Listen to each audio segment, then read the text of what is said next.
Eu estou em uma sala escura e quando olho para a mesa, eu digo que ela é preta. Entretanto, quando acendemos a luz do ambiente, que é branca, a mesa recebe as 7 cores: vermelho, alaranjado, amarelo, verde, azul, anil e violeta. E algumas são absorvidas e outras são refletidas. Nesse caso, a mesa refletiu a cor azul e absorveu as demais. Então, somente a luz azul chega até os meus olhos, e por isso eu digo que a mesa é azul. Isso ocorre com qualquer corpo iluminado. A cor de um corpo será sempre a cor que ele reflete. Por exemplo, esta flor é vermelha. Ela está refletindo apenas a cor vermelha e absorvendo as demais. E esta flor branca não está absorvendo nenhuma luz. Ela está refletindo todas de volta, enquanto esse vaso preto está absorvendo todas as cores e não está refletindo nenhuma. Resumindo, um objeto branco reflete todas as cores, então ele sempre terá a cor da luz que o está iluminando. Se você o iluminar com uma luz branca, ele será branco. Se você o iluminar com uma luz vermelha, ele será vermelho, pois só terá essa cor para refletir. Se você iluminar com luz verde, ele será verde, pois só vai ter o verde para refletir. Por exemplo, um objeto vermelho só será vermelho se iluminado por luz branca ou luz vermelha. Se ele for iluminado por luz alaranjada, ele será preto. Por luz amarela, ele também será preto. Por luz verde, ele também será preto, pois ele só é vermelho se houver a luz vermelha para ele refletir. Se você jogar qualquer outra cor nele, sem ser a cor vermelha, essas cores serão absorvidas. A mesa azul só tem essa cor se for iluminada por luz azul ou branca. Mas se colocarmos uma luz de qualquer outra cor, como vermelha, que não é a cor que ela reflete, mas sim a cor que ela absorve, ela vai parecer preta, porque já que a luz foi absorvida pela mesa, eu não vou conseguir receber nada nos meus olhos. Assim chegamos à conclusão de que a cor de um corpo não depende somente dele, mas também da luz que o ilumina. E aí, deu para entender? Talvez você esteja olhando o vídeo sobre a teoria de cores de Newton e falando o que isso tem a ver com a Trindade. Bom, talvez nada, mas é uma forma rudimentar de tentar explicar um pouquinho sobre o Deus Trino Eterno. Vale lembrar que nós somos finitos e a nossa mente é presa dentro dos padrões da física e da matemática.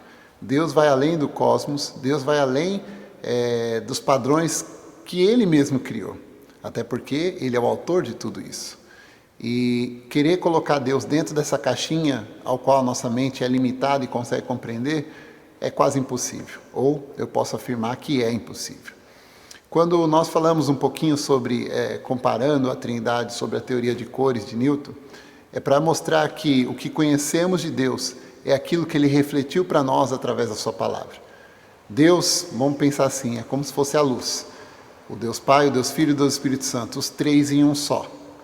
No entanto, nós vemos na Bíblia a ação separada, né? Quando nós vemos a ação de Deus Pai, depois nós vemos a ação do Deus Filho, e depois nós vemos a ação do Espírito Santo, do Deus Espírito Santo, para nós, de forma individualizada. Porém, nós vemos aquilo que Deus quer mostrar.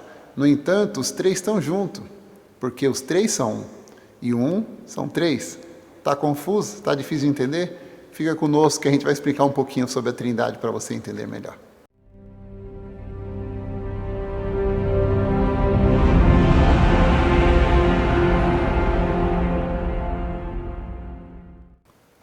A igreja levou em torno de 400 anos para começar a ter uma sombra a respeito dessa questão. O primeiro teólogo a debater sobre isso foi Irineu, seguido de Tertuliano, que cunhou a ideia de uma só essência, 3 pessoas.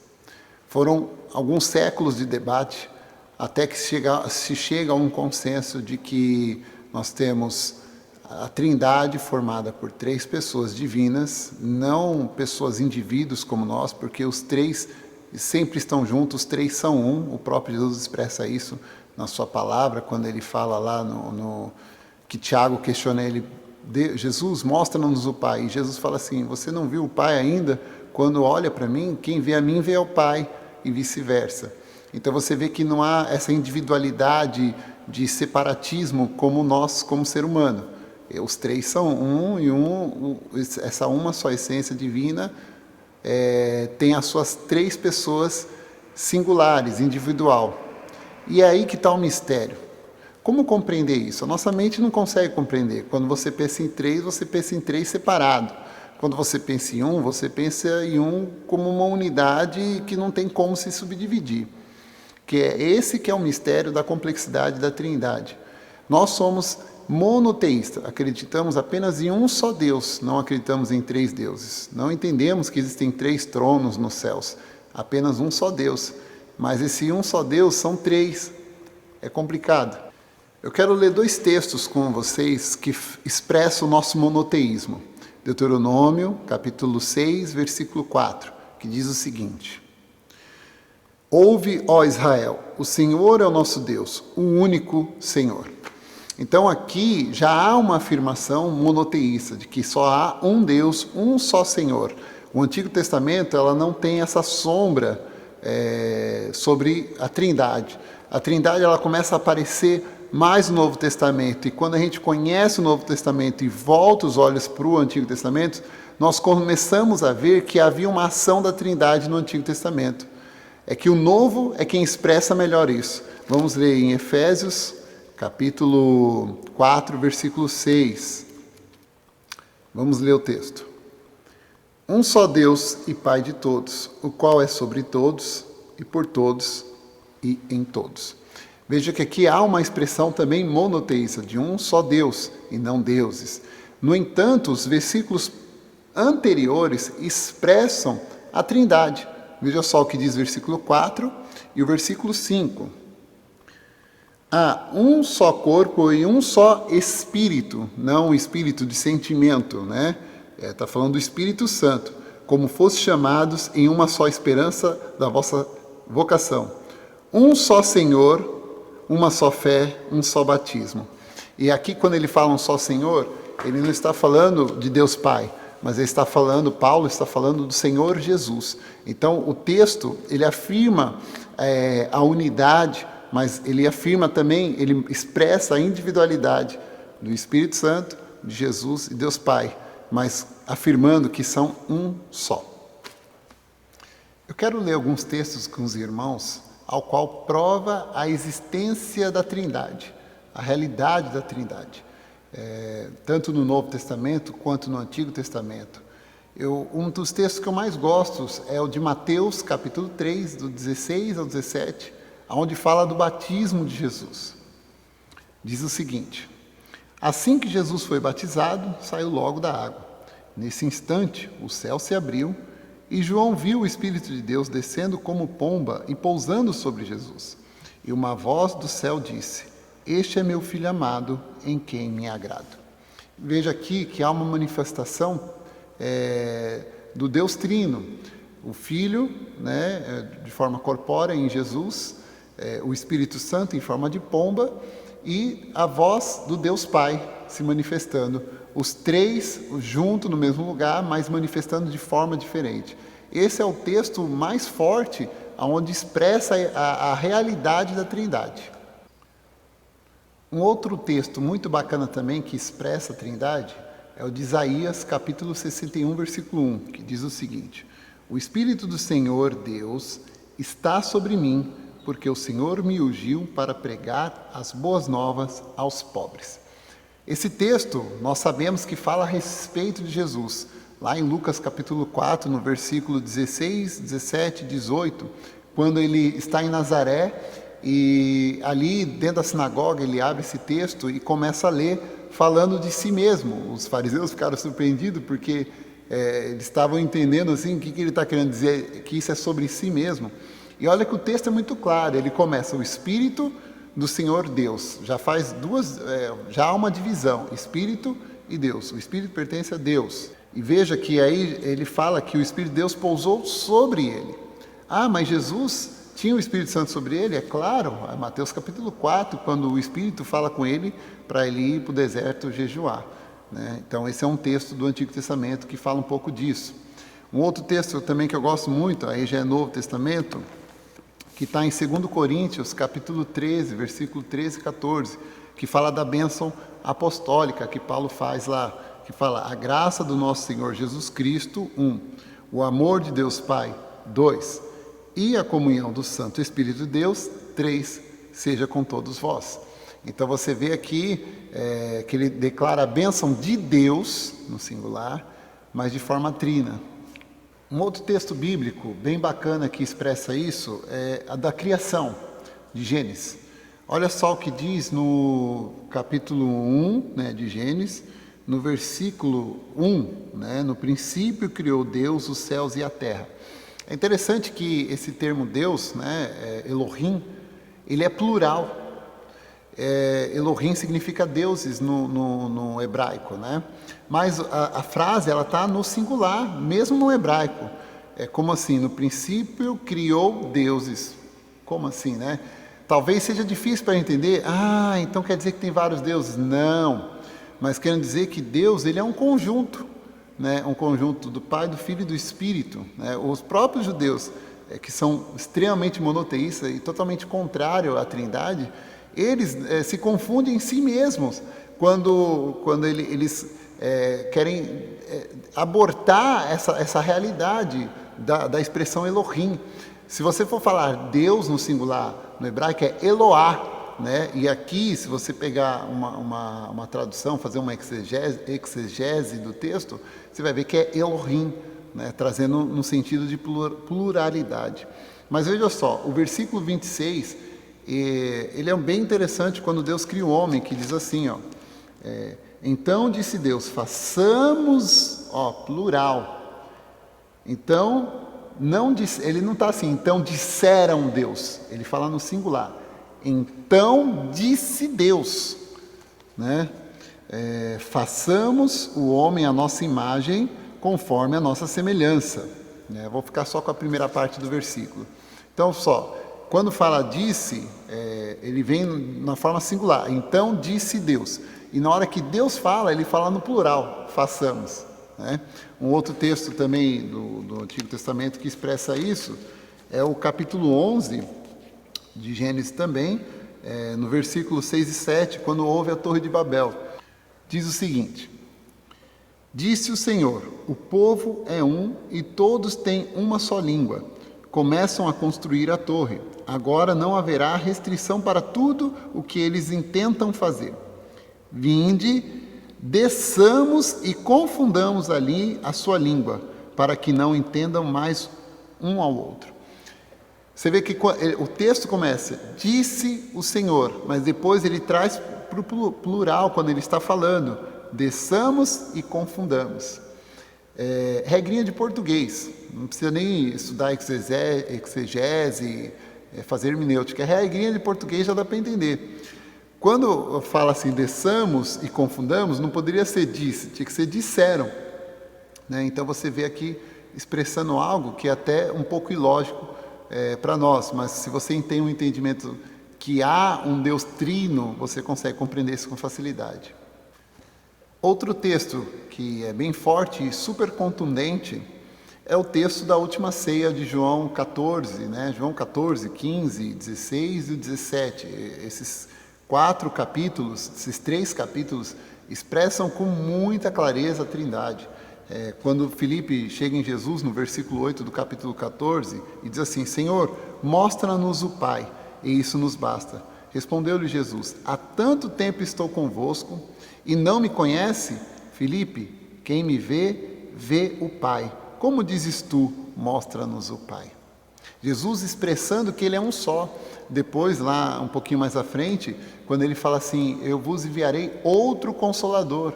Mas ao mesmo tempo, quando ele fala da vinda do Espírito de Deus, ele fala que não deixaria órfão, que estaria conosco, né, através do Espírito de Deus. E lá no capítulo 17, quando ele faz a oração, né, pelos discípulos, por aqueles que creem nele, ele deixa muito bem claro que ele e o Pai são um e deseja que nós sejamos um como eles são. Né? É muito interessante de ver como a Bíblia expressa a Trindade e não está oculto, né? Mas só que aqui nós temos uma revelação conforme Deus quer nos mostrar. E a gente não conhece Deus na sua plenitude trina. Nós conhecemos aquilo que a palavra nos mostra. Assim como todo viés teológico, a Trindade também tem algumas heresias que se levantam sobre ela. Eu quero falar algumas delas aqui. Uma das mais conhecidas é o modalismo ou unicismo, né? Que vem do Cibélio, quem trouxe a ideia no século II, de que não existe um Deus composto, que Deus é singular. Então, o mesmo Deus Pai é o mesmo Deus Filho e não tem distinção entre as pessoas. Concordamos com a ideia de que eles são, em essência, um só.